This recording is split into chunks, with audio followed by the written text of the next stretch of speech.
Le portrait du jour, Nicolas, c'est celui d'Yves Coppens, le paléontologue qui est mort hier à l'âge de 87 ans. Oui, et c'est la disparition d'un grand scientifique doublé d'un très grand conteur, un pédagogue qui savait nous parler de nos origines. Il était professeur au Collège de France, membre de l'Académie des sciences, mais c'était aussi un homme qui doutait, qui s'est parfois trompé et qui a su le reconnaître. Yves Coppens était un Breton, né à Vannes, fils d'un physicien et d'une pianiste. Il rentre au CNRS après des études à Rennes. Il est aussitôt envoyé sur le terrain. Il participe à des fouilles en Afrique et en Asie. Et en 1961, il découvre son premier hominidé, c'est-à-dire un grand singe, ancêtre ou lointain cousin de l'homme.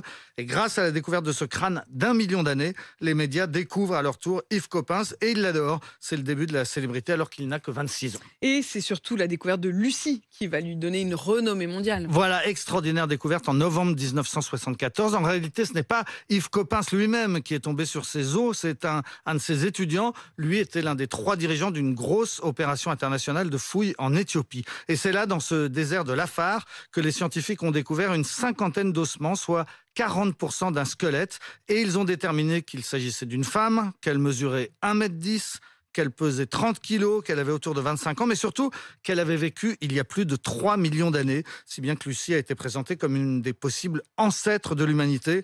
Les premiers hommes venant de l'Est de l'Afrique auraient ensuite peuplé toute la planète il y a environ 100 000 ans. C'est la théorie de l'origine africaine de l'humanité. Yves Coppens lui-même a à un moment douté de cette hypothèse avant finalement d'y revenir. Lucie a fait l'objet de beaucoup de controverses, mais ce qui est sûr, c'est que c'était une bipède et qu'elle avait un tout petit cerveau. La preuve qu'on a d'abord marché debout avant de devenir intelligent et pas l'inverse. Autrement dit, c'est parce qu'on s'est redressé que notre cerveau s'est ensuite développé. Et ça, personne ne l'expliquait aussi bien qu'Yves Coppens. C'est génial. Je trouve que ça donne envie de revoir De relire. toutes ces vidéos, de relire. Extraordinaire.